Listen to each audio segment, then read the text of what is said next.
Beleza, gente? Vamos prosseguir nosso curso de Introdução à Programação. Vamos falar hoje sobre funções. A gente tinha visto nas aulas passadas a sequência, decisão, repetição e estrutura. Hoje a gente vai começar a falar sobre as funções. O que são funções? São trechos de código que executam uma tarefa e elas podem receber e retornar dados, certo? Então, para a gente poder estar definindo uma função, a primeira coisa que a gente define é o que ela retorna, o tipo de retorno dela. Depois a gente define o nome dela e depois define quais são os parâmetros de entrada, ou seja, o que ela recebe. Beleza? E quando a gente vai retornar algo, tem que ser sempre algo do tipo que a gente prometeu ali na declaração da função. Certo? Então, olha uma função bem simples. Ela é uma função que ela não retorna nada, nem ela recebe nada, certo? A primeira coisa que a gente viu que a primeira coisa que eu defino é o tipo de retorno. No caso dessa aí é void, certo? Void minha função, então ela não retorna nada, certo? Void do inglês, né, que é vazio, então significa que ela não retorna nada. E quando eu coloco o void ali entre parênteses ali, também significa que ela não recebe nada, certo?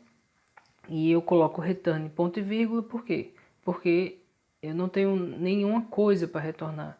Eu apenas indico que eu quero retornar. Por quê? Porque é void, é vazio, não tem retorno, certo?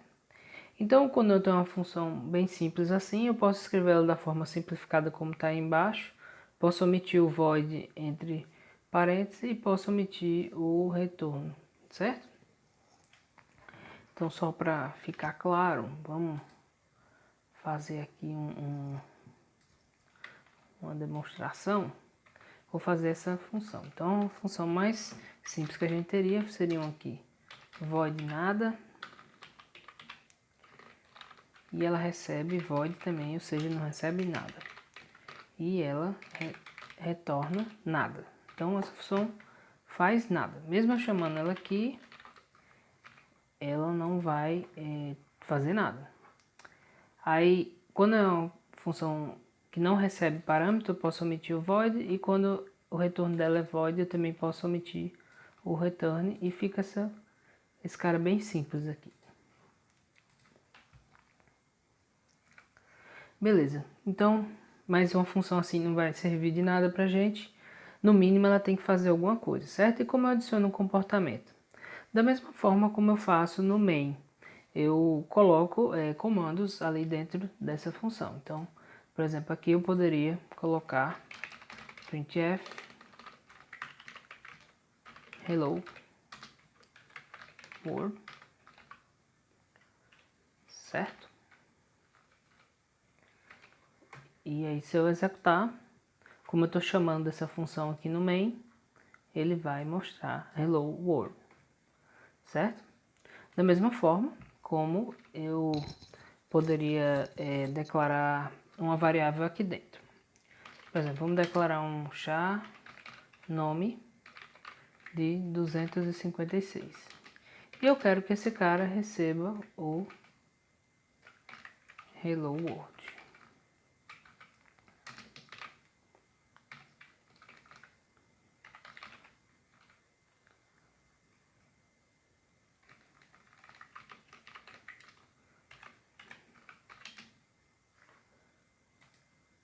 Então, ele vai imprimir da mesma forma. Lembrando do escopo, gente, lembra que a gente estudou? Essa variável nome, ela só é visível aqui. E eu provo para vocês. Se eu tentar imprimir esse cara aqui no main,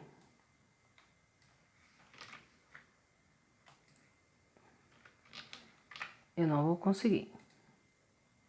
Certo? Por quê? Porque sempre que eu declaro uma variável dentro de uma função, ela vai pertencer àquele escopo daquela função, ou seja, vai ficar centrado nesse bloquinho aqui. Beleza, gente? Pronto. Certo. E agora vamos fazer uma função que retorna algo, certo? Como essa. Int, ou seja, ela retorna o inteiro, aí ele tem retorna número, o nome dela, certo? E ela não recebe nenhum parâmetro. Aí você vai colocar return 2 mais 8. Então, ele vai fazer a soma disso aí, que vai ser 10. E aí quando eu fizer, se eu tiver uma outra função que é void, né? Ou seja, ela não retorna nada, imprime número, que usa o retorna número para imprimir, ele vai imprimir 10. Vamos fazer esse exemplo também para ver? Então vamos lá. A gente tem int retorna número. E aqui a gente vai colocar return 2 mais 8. Beleza? E aqui eu vou ter uma outra função, que é void imprime número. Ok? E esse cara tem um printf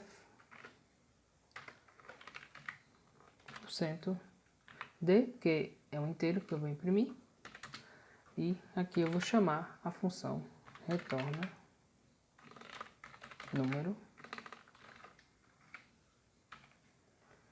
E aqui eu vou ter que chamar a minha função imprime número, senão o programa não vai fazer nada. Então esse cara chama essa função, que chama essa função, que retorna 10. E aí, se eu executar, nota que ele imprimiu 10. Então aqui a minha função tem que retornar um inteiro, porque aqui eu estou prometendo retornar um inteiro. E aqui ele retorna. Aí eu posso usar esse retorno para fazer outras operações. Por exemplo, eu poderia vir aqui e somar 100. Então, aqui ele retornou inteiro. Então, eu posso vir aqui e somar 100. Então, eu posso usar o resultado do retorno dessa função. Certo? Beleza? E como é que eles recebem parâmetros, né? Aqui ele tem um outro exemplo, que é void, ou seja, vazio, ele não retorna nada, e o nome é imprime número. E ele recebe um número que é um inteiro. Aí ele vai fazer um printf, ou seja, ele vai imprimir esse número que está sendo passado como parâmetro. Aqui ele tem um outro exemplo, que seria uma função int, né? Ou seja, ela retorna um inteiro, o nome dela é soma, e ela vai ter vai receber dois números, int número 1 e int número 2, e vai retornar a soma de número 1 com número 2. Então vamos fazer esses dois exemplos, certo? Então a gente vai fazer primeiro uma função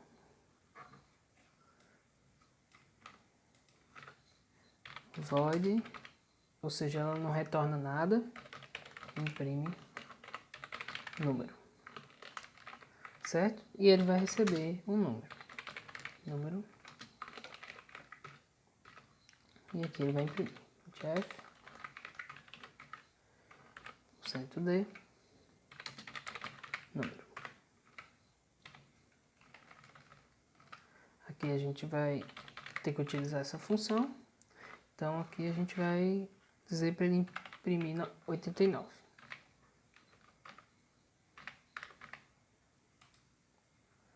E ele vai imprimir 89. Beleza, gente? Então aqui eu chamei minha função e aqui passei o parâmetro que eu queria, que é 89. Certo? Aí esse parâmetro vem para cá, para a função, e ele é utilizado, né, dentro dessa função. Beleza? Pronto.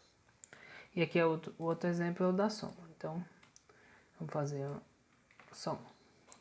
Int soma. E ele vai receber dois parâmetros. Int a, número 1 e int número 2. Então, bem similar à declaração de variáveis. E depois ele vai retornar a soma de número 1 mais número 2. Então, quando eu, por exemplo, fizer printf de %d soma, aí eu vou ter meus dois inteiros, eu vou colocar 7 e vou colocar 5. Então, é de se esperar que ele imprima 12. e ele imprimiu 12. Então, aqui é uma função que recebe dois parâmetros, número 1 e número 2, e retorna a soma deles. Mais uma vez eu reforço, o que você retorna aqui tem que ser do tipo que você prometeu. Beleza? Pronto.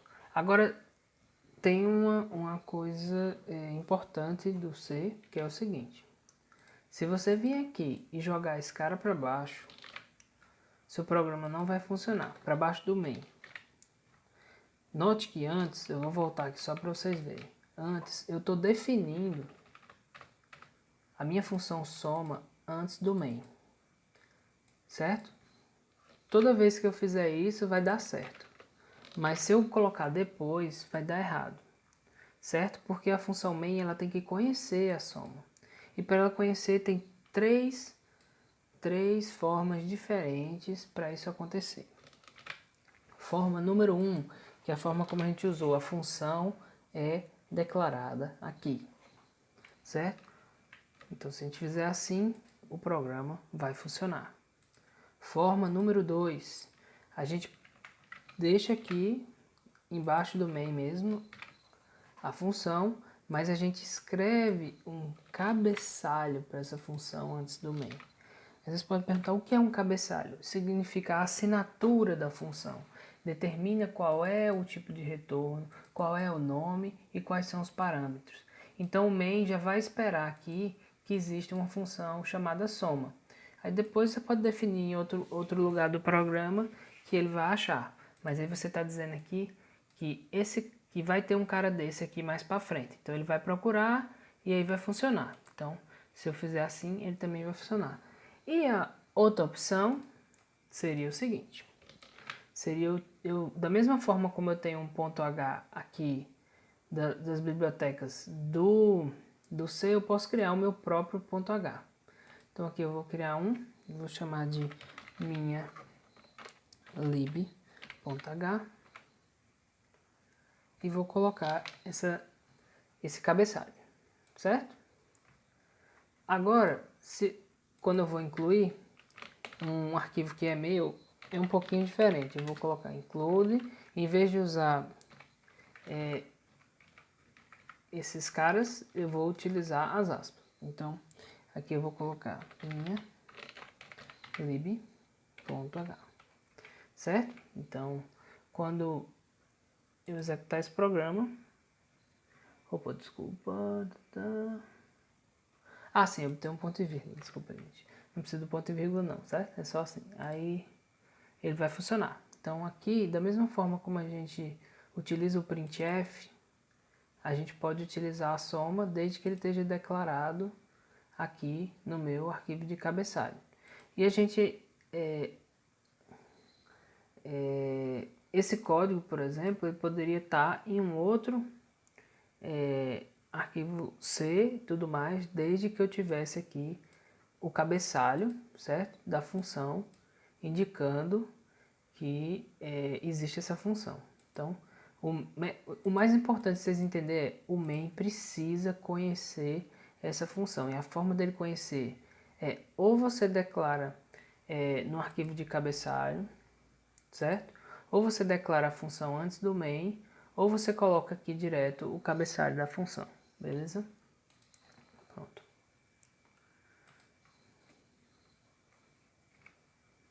Certo? Agora a gente vai falar um pouco sobre fases de um programa compilado. Pessoal, da parte de funções era mais ou menos isso que eu ia falar. Agora eu vou falar mais para vocês entenderem como é todo o processo da compilação. Aí isso é importante, agora já que você já tem mais uma maturidade com C, para vocês entenderem, certo?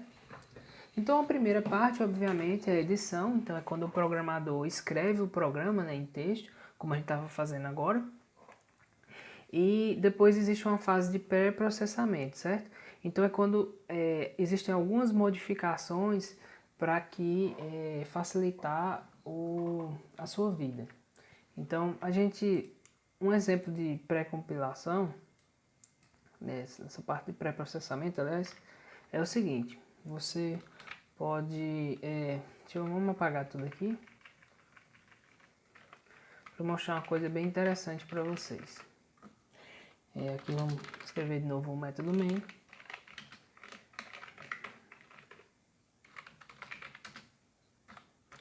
Pronto. Aí existem várias diretivas, uma delas é o include. Aqui eu não estou mandando ele incluir uma biblioteca. Isso aqui é o que chama de diretiva do pré-processador, certo? Uma outra é o define.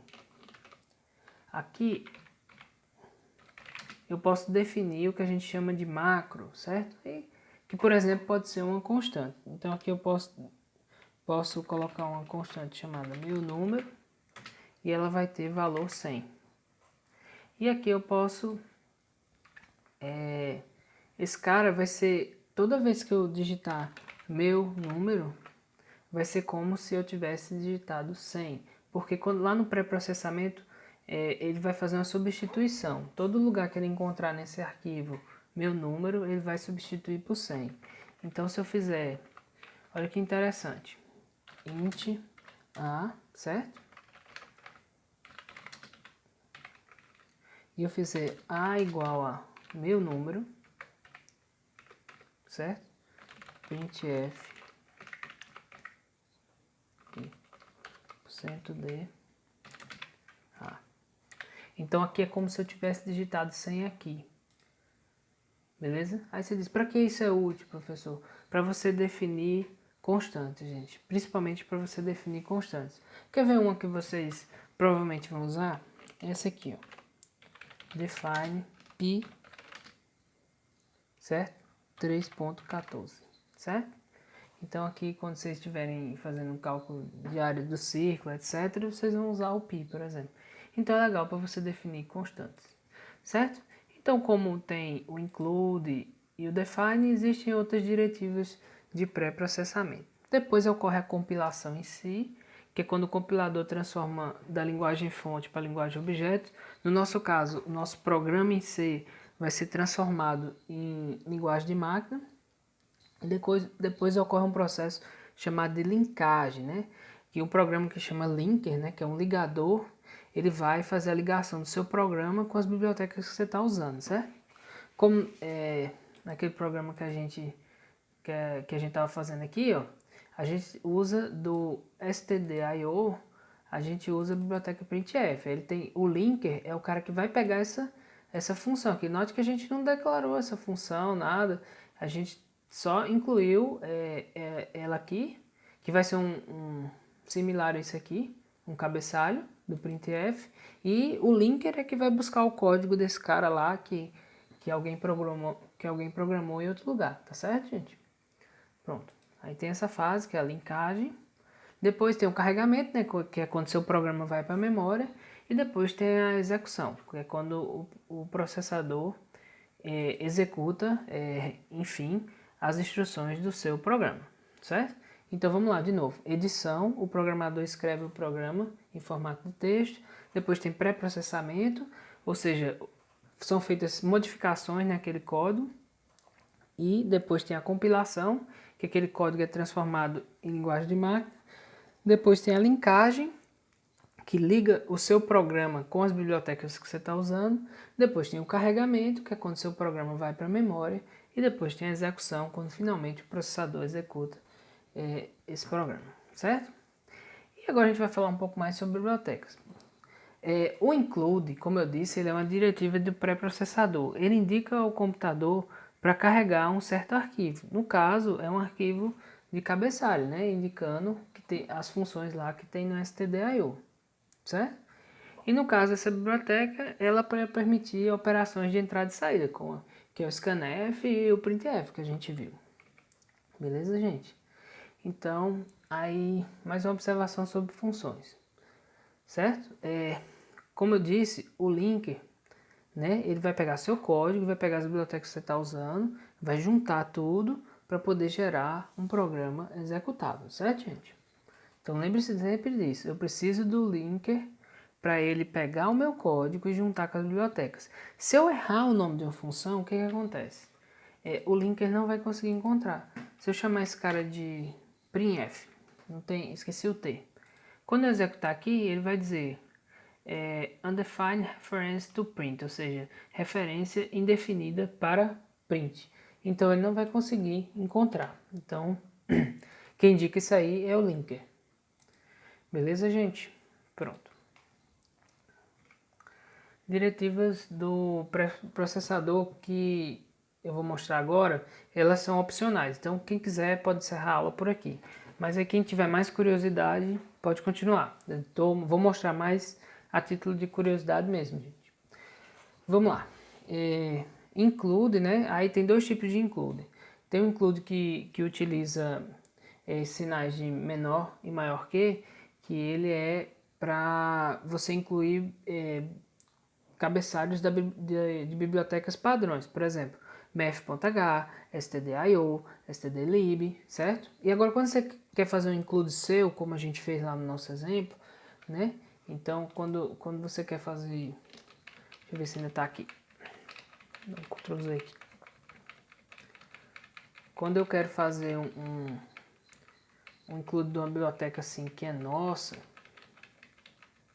o que a gente faz? A gente utiliza as aspas, certo?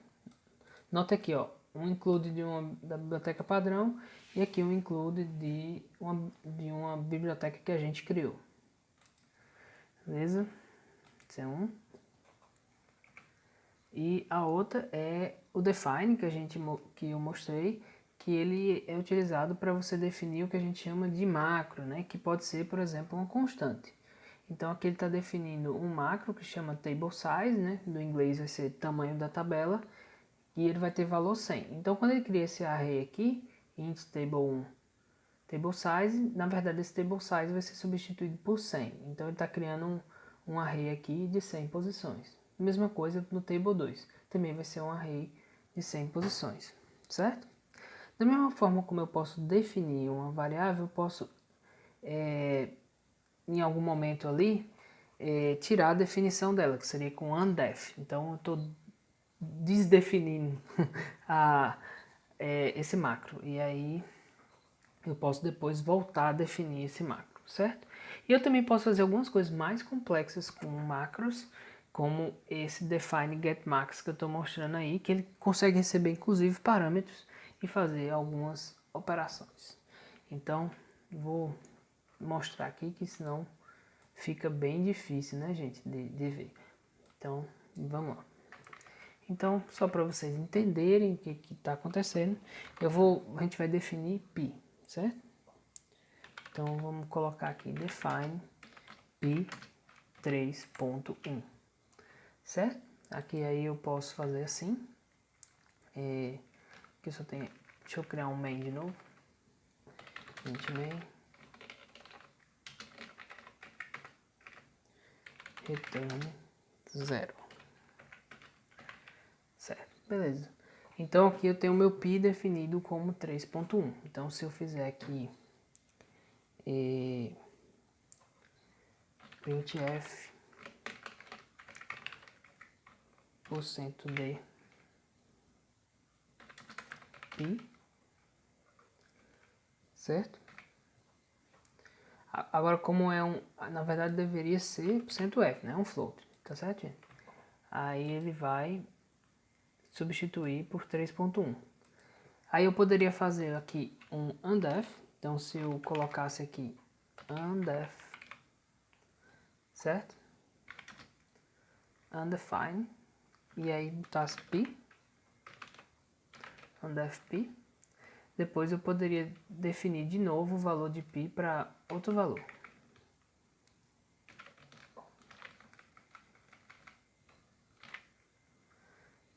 Certo?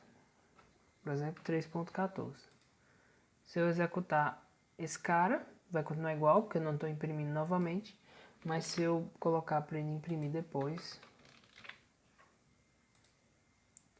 o valor, deixa eu colocar só o fim de linha aqui, que senão ele concatena os dois valores. Quando aqui eu executar novamente, agora é 3.14. Então, o undef serve para eu tirar essa definição que eu tinha feito do macro e depois eu poder definir de novo um valor para o macro. E como eu disse, esse macro é capaz de fazer coisas um pouquinho mais complicadas do que eu estou mostrando. Então eu vou mostrar só um exemplo de coisas complicadas que ele pode fazer. A gente vai fazer um macro e a gente vai chamar ele vamos botar aqui de ao quadrado. Pronto, ao quadrado. Beleza, gente? Aí ele vai receber um x, vai receber um x, e ele vai fazer x vezes x, certo? Só para vocês entenderem aqui, ó, aqui esse getMax recebe a e b, e ele faz, se a for maior que b, ele utiliza o operador ternário, que a gente tinha visto. Ele retorna a, se não ele retorna b, certo? Então a gente vai fazer algo similar. Então aqui ele recebe x e ele vai retornar x vezes x. E agora se eu utilizar isso aqui, note que se eu fizer printf %d ao quadrado de 2, ele vai imprimir 4, certo? Aí vocês, nossa, né? Poderoso isso aí, né, gente? Eu acho, pelo menos, que é bastante poderoso. Inclusive, dá para fazer coisas muito mais complexas. Então, isso aqui é que é um macro mais poderoso, né? Ele não é só uma constante como a gente tinha visto o pi. Ele realmente é capaz de fazer alguma funcionalidade. Aí já facilita a vida da gente escrever esses macros, às vezes, né? E vamos lá.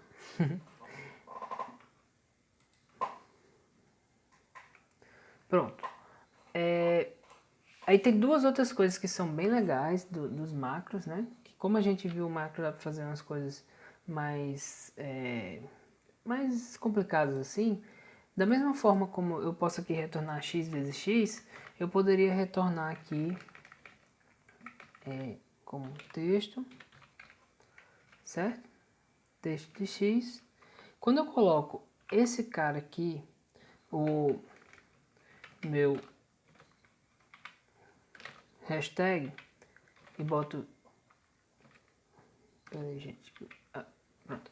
Aí se eu coloco aqui isso aqui significa que ele vai retornar esse cara entre aspas, certo? Então, o que eu colocar aqui dentro, ele vai colocar entre aspas. Duvida? Então, vamos fazer o seguinte, ó. Olha como é legal esse tal do macro. Texto.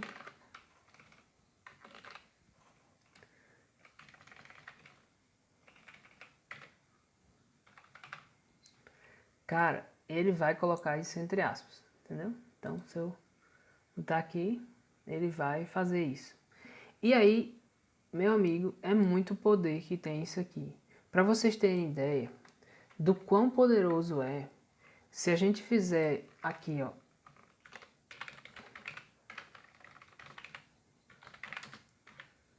comando. Cara, eu posso colocar parte dos comandos também no macro. Se eu tenho um comando aqui, ele recebe o x. Aí eu não vou usar mais esse, que esse a gente viu que coloca entre aspas, certo?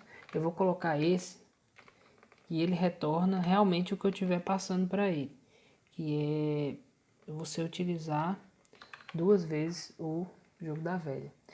Aí você faz isso aqui. Cara, quando você faz isso, certo? O cara, ele consegue, ó, que é o que ele tá falando aqui, ó. Quando ele faz a expansão do macro, cara, ele faz a concatenação de um com o outro, ó. Por exemplo, aqui ele tá passando no GLUE A e B, ele tá passando o PR, depois o INT e tá passando o teste, cara. E ele consegue fazer isso aqui e vai imprimir teste, entendeu? Porque isso aqui vai se tornar o print. Então vamos lá. Eu vou mostrar pra você como isso cara, eu acho isso brilhante. Ó. Se eu fizer x, certo? X, y aqui, certo? Esse cara vai concatenar esses dois. Então eu posso pegar aqui. Isso aí vai me dar, cara, parte do comando. Ó. Se eu colocar comando e colocar só aqui o P e o resto do print aqui, certo? Printf, o cara vai saber resolver, cara. Olha como é bonito, entendeu? Então, quando vocês veem essas coisas, é isso, ó. Isso aqui significa que o que ele receber aqui, ele vai colocar entre aspas.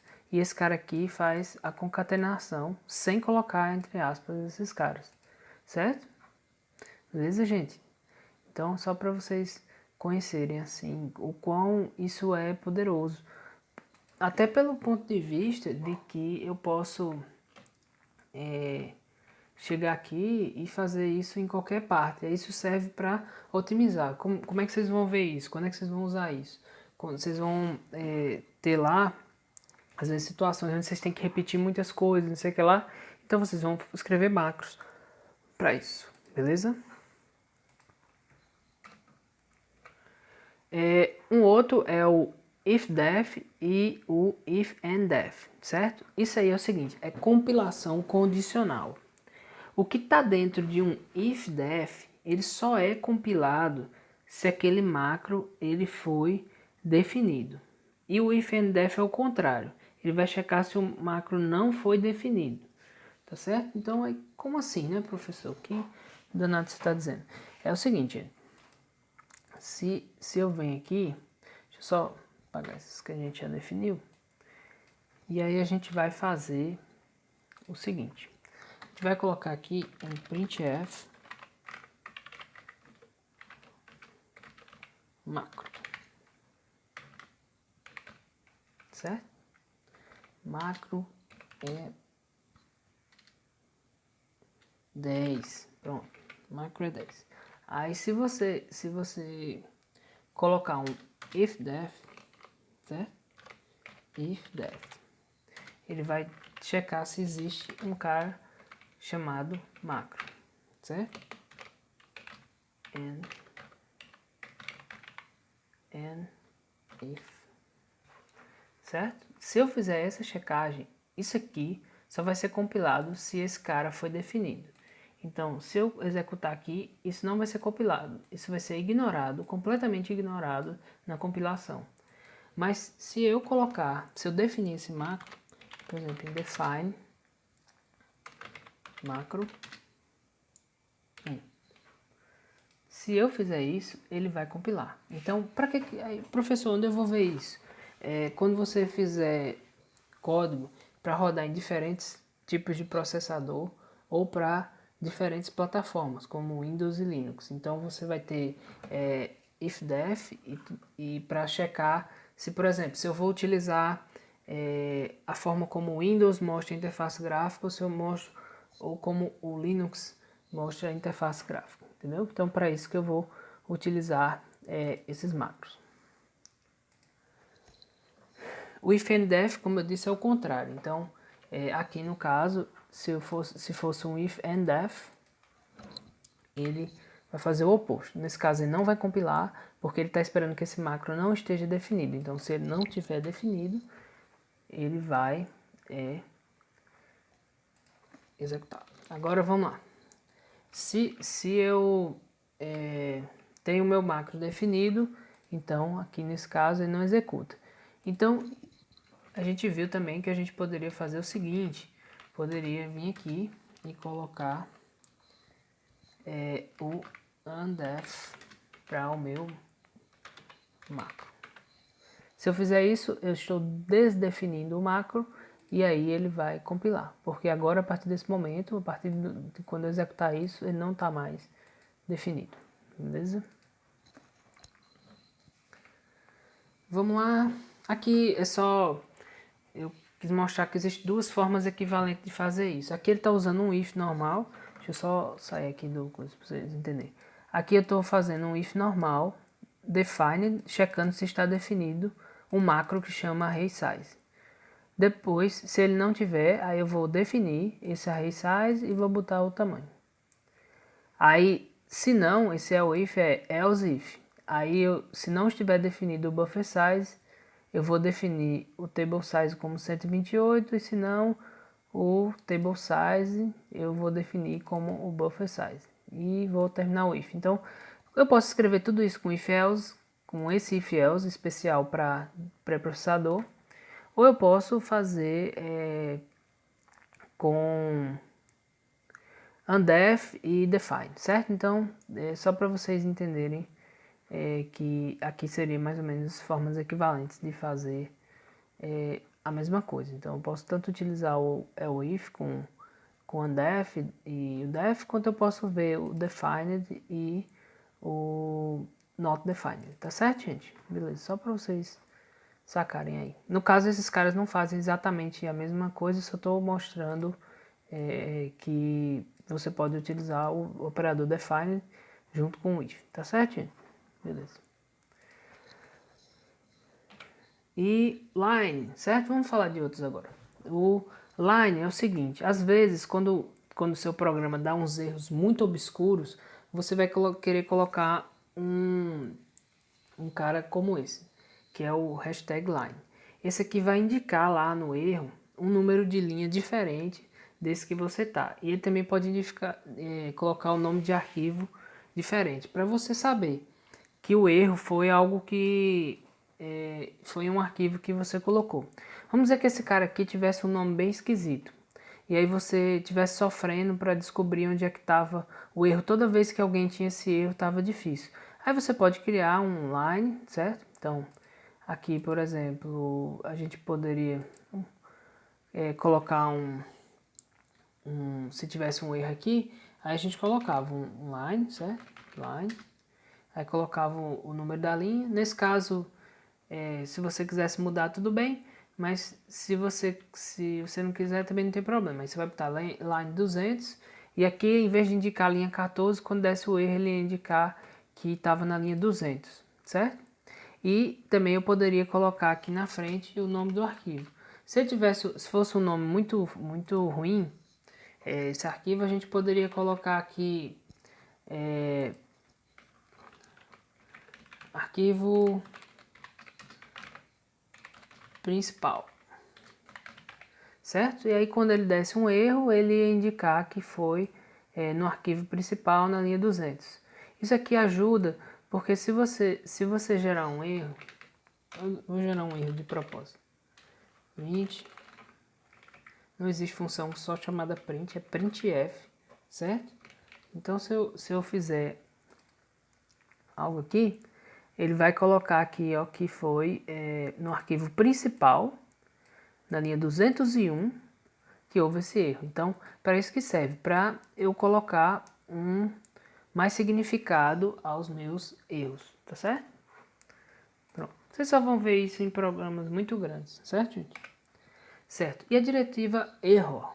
A diretiva error significa que você está que ele compilou um trecho de código que não deveria ser compilado, certo? Isso aqui tem pouco uso prático, mas às vezes é útil, dependendo da extensão do seu programa. Se você tiver aqui uma diretiva error, certo? Error, certo? Ele vai lançar um erro aqui, dizendo que teve um erro, não era para ele ter compilado essa parte, certo? Isso aqui é útil. Aí quando é que isso vai aparecer, professor?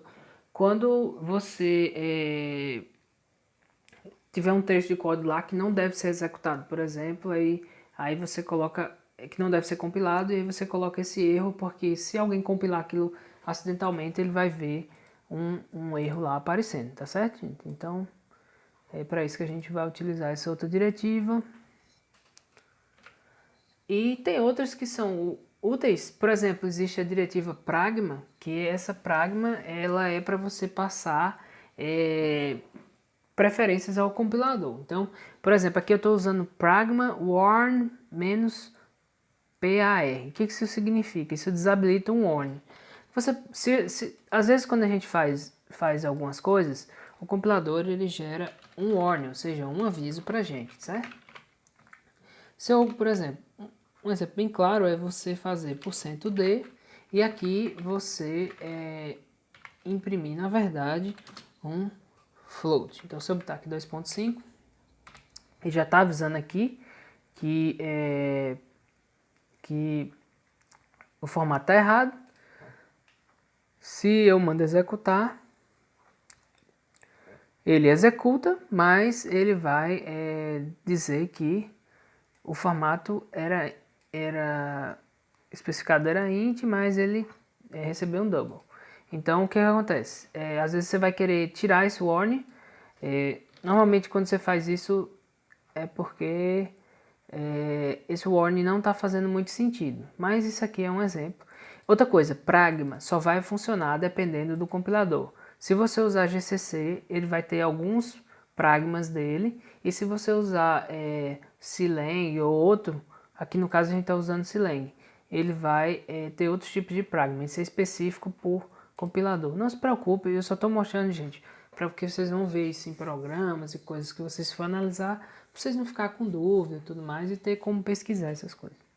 Certo? Outros macros úteis, né? Às vezes aqui quando o compilador faz, ele tem uma série de macros que ele já predefine, como line, que é a linha do arquivo que está sendo compilado, certo? File, que é o nome do arquivo que está sendo compilado, o date, que é a data em que a compilação começou, e o time, a hora em que a compilação começou. Então, por exemplo, aqui tem printf, esse programa foi compilado em %s, e aqui ele passa o date, que é um macro que vai ter a data, certo, em que a compilação começou. Então a gente pode colocar aqui já no início nosso programa, se a gente quiser,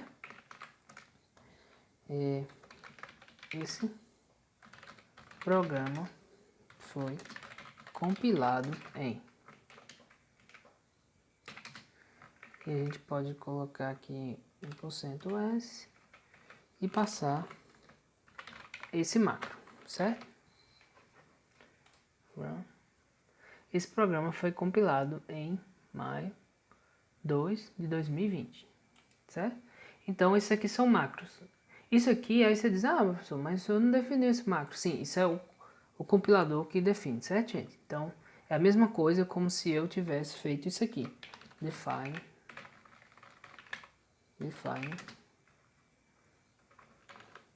date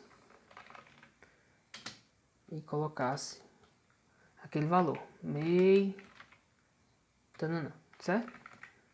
Por exemplo, aqui seria assim, May 2, 2020. E teria o mesmo efeito. Só que aqui ele vai reclamar dizendo que é um built-in macro, ou seja, built-in do inglês significa isso aqui já é uma coisa que já vem nele, certo? Então, não... Mas é só para vocês entenderem que às vezes o compilador coloca um monte de coisa já, um monte de macro que vocês podem usar, beleza? Pronto. Gente, isso foi mais a título de curiosidade, certo? Só revisando aqui as diretivas que a gente aprendeu. A gente teve o include, aí teve o define para a gente definir uma constante ou um macro mais complicado, certo? A gente viu que nos macros, se a gente usar um hashtag, ele vai substituir aquele valor entre aspas, e se a gente utilizar hashtag, a gente consegue concatenar dois valores, certo? E o resultado disso não está entre aspas.